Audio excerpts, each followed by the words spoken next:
अगर मैं इस नोट के दो टुकड़े कर दूं, इसे बीच में से फाड़ दूं, तो क्या इसकी कुछ वैल्यू रहेगी? आप कहोगे फिर कौन लेगा इसे अगर इसके दो टुकड़े हो गए तो? आपकी समझ से इसकी कोई वैल्यू नहीं रही।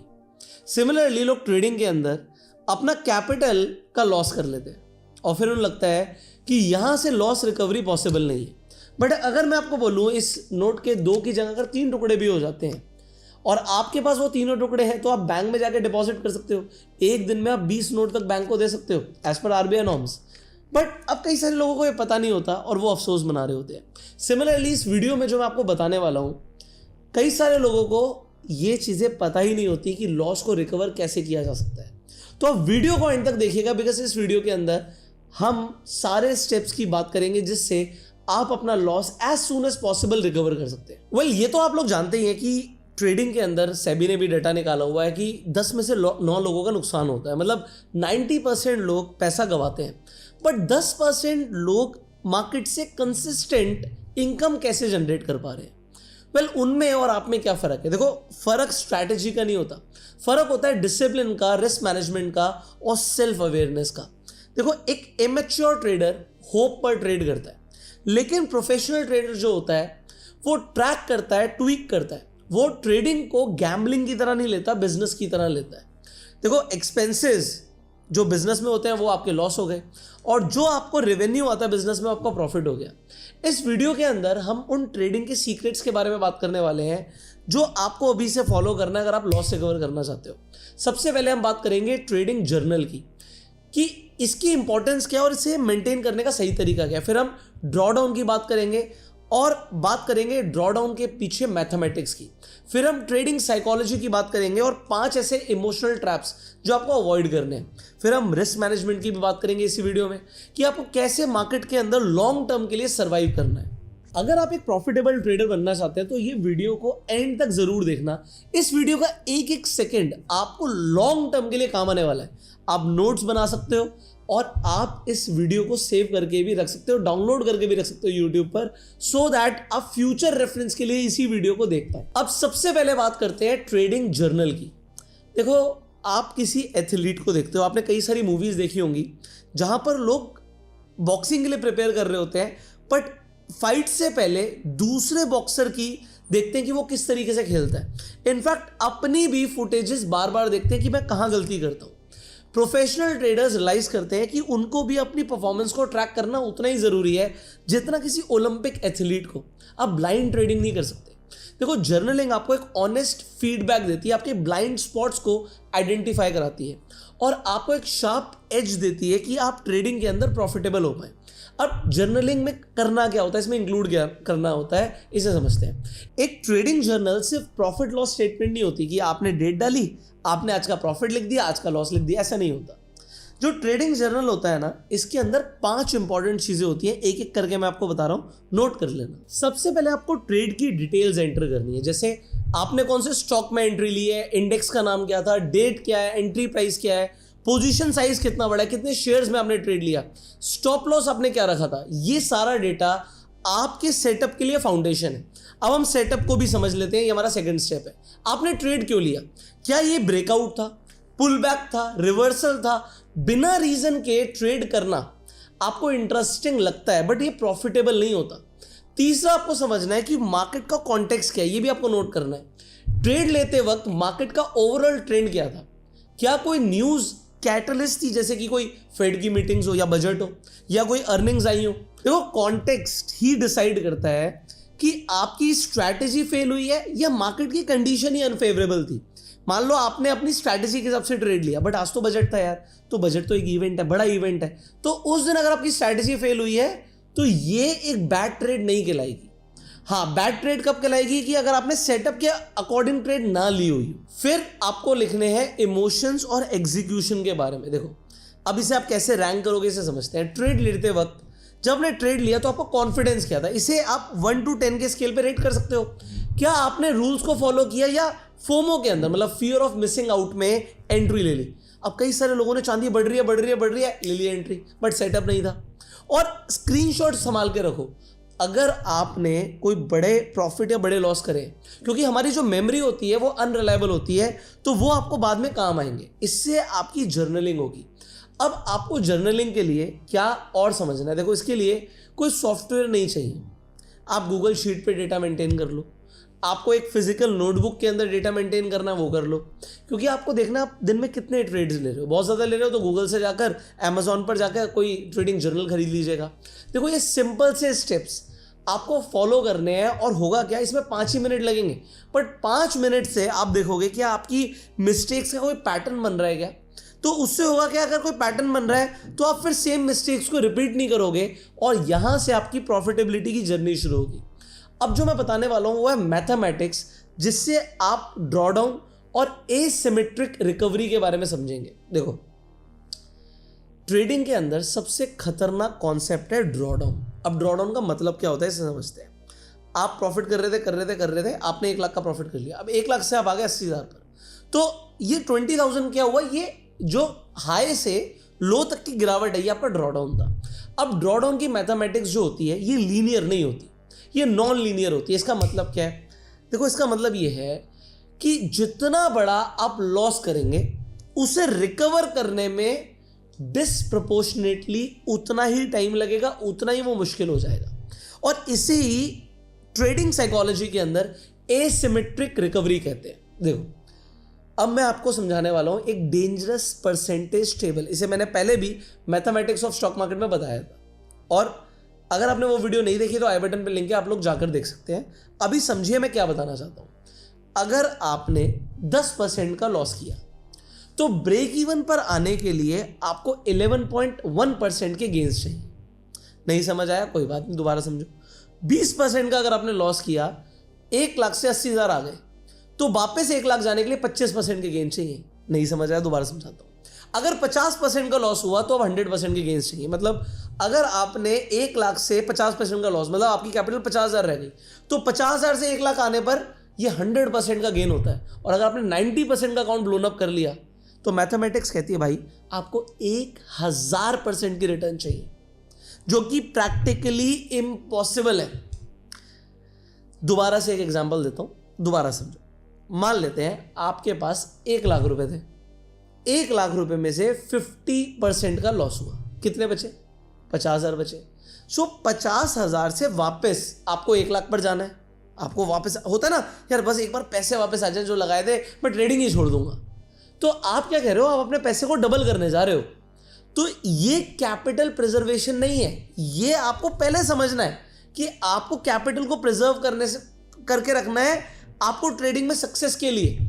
अब मैं आपको समझाता हूं एक रूल, जैसे बोलते हैं ट्रिपल पेनांस रूल। अब देखो ये एक इंपॉर्टेंट कॉन्सेप्ट है, क्योंकि इससे आपको रिकवरी की ड्यूरेशन के बारे में समझ आएगा। 2 रिसर्चर्स थे, एक का नाम था बेले और दूसरे का नाम था लोपेज दे परादो। उन्होंने बताया, उन्होंने रिसर्च करी कि जितना आपको ड्रॉडाउन में आने में टाइम लगता है, रिकवरी में उससे 2 से 3 गुना ज्यादा टाइम लगता है। मतलब अगर आपने 1 लाख से 50,000 तक का लॉस किया तो रिकवर करने में 1 महीने में अगर लॉस हुआ तो 3 महीने लगेंगे। और प्रोफेशनल जैसे समझते हैं, जल्दबाजी नहीं करते। बट एमेच्योर लोग क्या होते हैं, अरे मेरा लॉस हो गया, क्या करूं, बस कैसे भी करके ना वापस हो जाए। अभी सिल्वर के अंदर लोगों ने 4,40,000 पे बाई किया हुआ है, और जब मार्केट नीचे आई तो उन्हें समझ नहीं आ रहा कि करें क्या, यहां से पैनिक शुरू होता है। इसीलिए ये वीडियोस इंपॉर्टेंट है कि आप ट्रेडिंग साइकोलॉजी को तो समझे। देखो ट्रेडिंग 80% साइकोलॉजी है और 20% स्ट्रैटेजी है। हमारा जो ब्रेन है ना, ये बायोलॉजिकल लेवल पर प्रोबेबिलिटी के ऊपर डिसीजन मेकिंग के लिए नहीं बना हुआ। मतलब आप प्रोबेबिलिटी पे तो ट्रेड कर रहे हो, ये टीम जीतेगी हारेगी, चलो ड्रीम 11 तो बंद हो गई। बट जब भी हम लॉस करते हैं, होता कि हमारे ब्रेन के अंदर एक होता है एमिगडाला, वो ट्रिगर हो जाता है, जिससे स्ट्रेस हार्मोन जिसे कॉर्टिसोल बोलते हैं वो रिलीज होता है। इससे हमारी बॉडी ना फाइट और फ्लाइट मोड में चली जाती है और आप रैशनल मतलब लॉजिकल डिसीजंस नहीं ले पाते। अब मैं आपको साइकोलॉजी और बायोलॉजी कॉन्सेप्ट में बता रहा हूं ट्रेडिंग में होता क्या है। देखिए मैं आपको 5 इमोशनल ट्रैप समझाऊंगा, और अगर आपने इन्हें खत्म कर लिया तो आप एक प्रॉफिटेबल ट्रेडर बन पाएंगे। और अब इन्हें नोट कर लीजिएगा। सबसे पहले ग्रीड एंड फोमो। फोमो का मतलब होता है फियर ऑफ मिसिंग आउट। यार मैं पैसे कमाता हुआ रह गया तो, चांदी डबल हो गई तो। जब भी हम किसी स्टॉक को ऊपर जाते हुए देखते हैं, हमारा ब्रेन डोपामिन हिट करता है, यार यहाँ पर एंट्री ले लेते हैं, पैसा बनेगा, मजा आएगा मजा आएगा, और अब पीक पर बाय कर लेते हो। हर ट्रेड के लिए कम से कम 2 इंडिपेंडेंट कंफर्मेशन का रूल बनाओ। क्यों एंट्री लेनी है, आपका स्ट्रैटेजी या सेटअप बोल रहा है, और वो भी कम से कम 2 तरीके से आपको इंडिपेंडेंट कंफर्मेशन चाहिए। दूसरा होता है लॉस एवर्जन बायस। देखो ये एक थ्योरी है कि लॉस का जो दर्द होता है ना, वो गेन की खुशी से 2 गुना ज्यादा होता है। इसलिए ट्रेडर्स अपनी जो लूजिंग पोजीशंस है उसको होप में होल्ड करते हैं, नहीं यार मैं प्रॉफिट में आऊंगा, और विनिंग ट्रेड्स को फटाफट काटते हैं। मतलब प्रॉफिट हो रहा है इसे काट लो, लॉस वाले को होल्ड करते हैं, प्रॉफिट में आएगा तब काटेंगे, लॉस और बढ़ जाता है। तीसरा आपको समझना है, जब लॉस बढ़ता है तो रिवेंज ट्रेडिंग नहीं करनी है। ये साइलेंट अकाउंट किलर है। एक बड़े लॉस के बाद हम मार्केट से अपना पैसा वापस लेना चाहते हैं, वापस से छीन लें कैसे भी करके। अब जैसे ही हमारा ट्रेडिंग में लॉस होता है, हमारा ब्रेन कहता है यार चल यार तूने ट्रेड मारी थी 10,000 से मारी थी, इस बार क्या करते हैं 20,000 से ट्रेड ले लेते हैं, तो प्रॉफिट जल्दी आ जाएगा, रिकवर हो जाएगा। बट अगर लॉस हो गया तो फिर वो रिकवर करना पॉसिबल नहीं हो पाता। अब इसका इलाज क्या है, यहां पर आ जाते हैं 3 मिस्टेक रूल। अब ये क्या है, अगर आपने दिन में 3 इमोशनल ट्रेड्स लिए और उनमें आपको नुकसान हो गया, आपको पता है आज मेरे इमोशंस हेवी हैं, और 3 बार लॉस हो गया 3 ट्रेड्स में, तो प्रोफेशनल ट्रेडर्स बोलते हैं सेटअप बंद, आज की दुकान बंद, कल करेंगे ट्रेड। फोर्थ हम समझते हैं ओवर कॉन्फिडेंस को। ये कई बार आ जाता है और नए लोगों में तो आता ही है। सो जो बिगनर्स लक होता है ना, ये वही होता है। अब यहां पर क्या है, हमें ना एक ऐसा लगता है कि हमारे पास ना कंट्रोल आ गया मार्केट में, हमने ट्रेड ली प्रॉफिट हो गया, फिर ट्रेड ली प्रॉफिट हो गया, तो ये एक इल्यूजन है। देखो कुछ विंस के बाद जब हमें लगता है कि मार्केट में हमने कोड क्रैक कर लिया है, हम रिस्क को ना इग्नोर करने लगते हैं। सिल्वर में क्या हुआ, अभी जो क्रैश आ रहा है, लोगों ने ओवर कॉन्फिडेंस में आ गया, यार मैंने बाय किया, देख ऊपर, देख मैंने बाय किया फिर ऊपर, और जब ये नीचे आ गई, वो सारा का सारा कॉन्फिडेंस जो ओवर कॉन्फिडेंस था वो धरा रह गया। फिर 5th इमोशनल ट्रैप को आपको समझना है, कंफर्मेशन बायस। अच्छा ये बहुत होता है, हम सिर्फ न्यूज या रिपोर्ट्स वही पढ़ते हैं जो हमारी एग्जिस्टिंग ट्रेड को सपोर्ट करे। हमने बाय किया हुआ है तो क्यों चांदी ऊपर जाएगी, यही देखते हैं। आप ट्रेड लेने से पहले ना क्या करो, ऐसी न्यूज सर्च करो जो आपकी ट्रेड के पीछे एक आर्ग्यूमेंट देती है कि ऐसा नहीं होगा, तो आपको समझ आएगा कि रिस्क क्या है। देखो अब रिस्क की जब मैं बात कर रहा हूं, तो फाइनेंशियल मिस्टेक सबसे बड़ी पता है क्या है, कि लोग रिस्क मैनेजमेंट को समझते नहीं है। अब समझते हैं 4th रिस्क मैनेजमेंट रूल को, कि आपकी पोजीशन साइजिंग कितनी होनी चाहिए। इसका मैं आपको एक मैथमेटिकल फॉर्मूला देने वाला हूं, उसे नोट कर लीजिएगा, इससे आपको समझ आएगा कि आपको पोजीशन साइज कितनी रखनी है। सो पोजीशन साइज जो है should be equals to capital into risk percentage. मतलब आपको पोजीशन साइज उतनी रखनी है कि आपकी कितनी कैपिटल है, 1 लाख की कैपिटल है, उसे मल्टीप्लाई कर दो कि आपको रिस्क कितना लेना है। मान लो 10% से लेना है, तो कैपिटल अगर आपकी 1 लाख की इंटू 10 डिवाइडेड बाय आपका एंट्री प्राइस और स्टॉप लॉस में कितना फर्क है। सो अगर आपका कैपिटल है 1 लाख रुपया, ठीक है 1 लाख रुपया, इंटू रिस्क कितना ले रहा हूं मैं, 10% का ले रहा हूं, तो इंटू 10 कर दो, तो यहां पर आ जाएगा 10 लाख का फिगर। बट इसे डिवाइड किससे करना है, अब मान लीजिए आपने एंट्री ली 100 रुपए के प्राइस पर और आपका स्टॉप लॉस है 90 रुपीज का, तो ये 10 से डिवाइड हो जाएगा, डिवाइड बाय 10। तो आप इस रूल के अकॉर्डिंग इस वक्त क्या कर सकते हो, पूरा 1 लाख रुपए से पहला ट्रेड ले सकते हो। अब इसी तरीके से ये हमेशा काम करेगा। आपका कैपिटल है 5 लाख रुपए का, 2.5 लाख रुपए का, इस तरीके से निकालते हैं, 2.5 लाख रुपए का मेरा कैपिटल है और मैं 5% का लॉस ले सकता हूं, तो इंटू 5 कर दो, तो आ गया 12,50,000। इसे डिवाइड किससे करना, अभी हम प्राइसिंग सेम रखते हैं, 100 रुपए की मेरी एंट्री है, बट इस बार मैं स्टॉप लॉस कर देता हूं 80। तो अब इसके बीच में डिफरेंस कितना है, entry price minus the stop loss price 20, तो डिवाइड बाय 20। अब आपको पता है कि आपको जो पोजीशन साइज लेना है वो है 62,500। एडिटर ने आपको स्क्रीन पर भी दिखाया होगा, और इस फॉर्मूले से आप एग्जैक्ट पोजीशन साइज को खुद से कैलकुलेट कर सकते हो कि कितनी पोजीशन से मुझे ट्रेड मारना है जिससे मुझे पैनिक नहीं होगा। अब ये फॉर्मूलाज जो है ना, ये कहीं बुक में नहीं मिलेंगे, ये प्रैक्टिकल फॉर्मूलाज हैं जो आपके काम आएंगे, तो इसे नोट जरूर कर लेना, इसका स्क्रीनशॉट लेके रख लेना। अब इससे इंश्योर होता है कि हर ट्रेड के अंदर आपका जो लॉस है वो फिक्स रहेगा।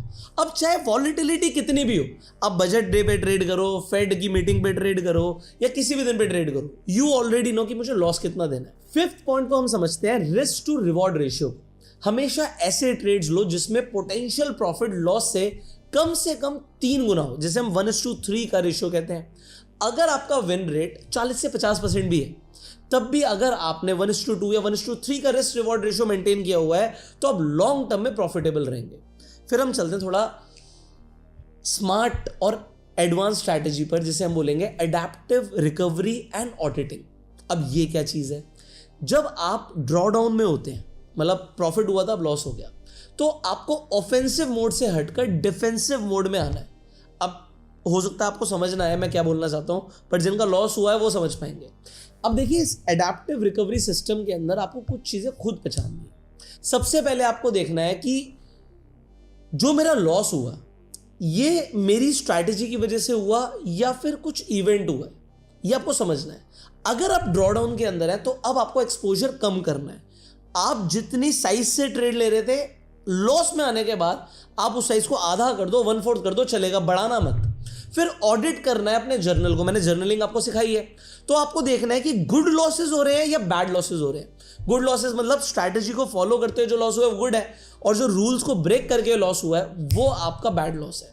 फिर ग्रेजुअली री एंट्री करनी है। जब आपका कॉन्फिडेंस वापस आए तो फिर धीरे धीरे पोजीशन साइजिंग बढ़ाना है, ना कि एकदम से फुल पोजीशन मारनी है। तो एक्सपोजर को धीरे धीरे बढ़ाना है, और इससे आप एक रिकवरी सिस्टम के अंदर चले जाएंगे।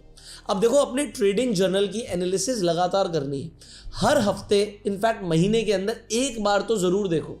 और आपका प्रॉफिटेबिलिटी का फैक्टर क्या चल रहा है, ग्रॉस प्रॉफिट को डिवाइड करो ग्रॉस लॉस से। अगर रेशियो 1.5 से ऊपर आ रहा है तो फिर आपकी स्ट्रैटेजी ठीक चल रही है। विन रेट क्या आ रहा है, 50% प्लस आ रहा है, बहुत बढ़िया है। और आपका इक्विटी कर्व कैसा है, क्या वो धीरे धीरे ऊपर जा रहा है या बहुत ज्यादा वॉलेटाइल है, ये सब हमें समझने की जरूरत है। देखो, अगर आप ये मेंटेन नहीं कर रहे हो ना, तो मुझे लग रहा है आप मार्केट में गैम्बलिंग कर रहे हो, क्योंकि सीरियस ट्रेडर्स एक एक ट्रेड का हिसाब रखते हैं, जैसे एक बिजनेसमैन अपने बिजनेस ट्रेड्स का हिसाब रखता है। देखो, ट्रेडिंग कोई 100 मीटर की ना रेस नहीं है, ये एक मैराथन है और इसमें टाइम लगेगा। मैराथन के अंदर आप एकदम से तेज नहीं भागते हो, क्योंकि आपको पता है आपको लंबा जाना है। छोटे छोटे लॉसेस हो रहे हैं, कोई प्रॉब्लम नहीं है, इमोशंस कंट्रोल रखो, बस बड़ा लॉस नहीं करना है। देखो, अगर ट्रेडिंग के अंदर आपका लॉस हुआ है ना, तो इसका मतलब ये नहीं है कि आपको स्टॉक मार्केट को छोड़ने की जरूरत है। क्योंकि देखो, ये बिल्कुल वैसे ही है कि अगर मैं क्रीज पर खड़ा रहूंगा और मेरा विकेट नहीं उड़ेगा, तो आज नहीं तो कल मुझे चौके और छक्के वाली बॉल मिलेगी। अभी जो बॉलर है वो तेज बॉलिंग करा रहा है, तो थोड़ा विकेट बचा के संभल के चलो। मार्केट में वॉलेटिलिटी लग रही है, रुक जाओ। लॉन्ग टर्म के लिए इन्वेस्टमेंट करते रहो। आप ETFs में इन्वेस्टमेंट कर सकते हो। देखो, ETF का मतलब होता है एक्सचेंज ट्रेडेड फंड। आप किसी एक स्टॉक में पैसा नहीं लगा रहे, आप मल्टीपल स्टॉक्स में एक साथ पैसा लगा दे हो। ये म्यूचुअल फंड जैसा ही होता है, बट ये म्यूचुअल फंड से भी बेटर होता है। और म्यूचुअल फंड में भी SIP कर रहे हो तब भी कोई प्रॉब्लम नहीं है, बस लॉन्ग टर्म के लिए विजन जरूर रखो, लॉन्ग टर्म के लिए कैपिटल बनाओ। आप उस पैसे को प्लेज करके भी ट्रेड कर सकते हो। अब ETF में इन्वेस्ट करने के लिए, SIP करने के लिए, प्लेजिंग करने के लिए आपको डीमेट अकाउंट चाहिए होगा। आपको फ्री डीमेट अकाउंट का लिंक डिस्क्रिप्शन और पिन कमेंट में मिल जाएगा, आप जाके अपना अकाउंट खुलवा सकते हैं। इनफैक्ट एक बार आपका अकाउंट खुल जाएगा तो आप रेफर एंड अर्न करके भी पैसे कमा सकते हैं। और अगर आपको SIP शुरू करनी है तो स्क्रीन पर जो नंबर आ रहा है, इस नंबर पर कॉल करके आप SIP से रिलेटेड जानकारी ले सकते हैं, अगर आपको SIP शुरू करनी है। इसके साथ साथ एक चीज़ मैं आपको और बताना चाहता हूँ, हर महीने हमारे 5 दिन का वर्कशॉप होता है जिसमें हम ऑटोमेशन सिखाते हैं। अगर आप क्रिप्टो में ट्रेड करते हैं तो आपको ट्रेडिंग ऑटोमेशन सिखाते हैं कि आपकी ट्रेडिंग 24/7 हो। अब उसके लिए आपको करना क्या होगा, आपको डीमेट अकाउंट के लिंक के नीचे एक रेजर पे का लिंक मिलेगा, उस पर आप क्लिक कर सकते हो। तो ये हर महीने बैच होते हैं। आप इस वीडियो को 1 साल के बाद भी देख रहे होगे तो उस महीने का जो बैच होगा उसे आप ज्वाइन कर सकते हैं। ये लाइव बैच होता है, लाइव वेबिनार्स होते हैं, लाइव मीटिंग होती है, क्वेश्चन आंसर होते हैं, और इसका टाइमिंग रात को 8 से 10 होता है। बट डेट्स कौन सी होंगी वो आप चेक कर सकते हो रेजर पे के लिंक पे क्लिक करके। हर महीने के लिए लिमिटेड ही सीट्स होती हैं, क्योंकि 1-on-1 डिस्कशन में अब हज़ारों लोग तो आ नहीं सकते। तो अगर आपके लिए अभी भी सीट अवेलेबल है तो आप जाके बुक कर सकते हो। हर महीने डेट चेंज होगी तो आपको इन्फॉर्मेशन मिल जाएगी। आप जब भी इस वीडियो को देख रहे हो तो आप 5 दिन की जो हमारी वर्कशॉप है उसको अटेंड कर सकते हो। चार्जेस उसके सिर्फ 500 रुपये होते हैं, और अगर आप 5 दिन अटेंड करते हो तो बिना किसी क्वेश्चन के आपको 500 रुपये रिफंड कर दिया जाता है। सो हमें आपका पैसा नहीं, आपका टाइम चाहिए कि आप ऑटोमेशन को सीखो। ट्रेडिंग के अंदर ऑटोमेशन का मतलब ही रिस्क मैनेजमेंट को फॉलो करना हो गया, क्योंकि अब इमोशन साइड हो गए। अब क्या होगा, आपने अपनी स्ट्रैटेजी दी, आपने अपनी स्ट्रैटेजी को ऑटोमेट कर लिया। इसके लिए आपको कोडिंग सीखने की जरूरत नहीं है। आप 5 दिन की वर्कशॉप में आओगे तो समझ आएगा, बिना कोडिंग सीखे भी ऑटोमेशन हो सकती है। तो अब ऑटोमेशन एक बार आपने सीख लिया तो अपने आप ट्रेड होगी, लॉस पे अपने आप कटेगा भी और प्रॉफिट अपने आप बुक भी होगा। तो ये सीखना बहुत ज़रूरी है, इसीलिए ऑटोमेशन की वर्कशॉप को ज़रूर ज्वाइन करना।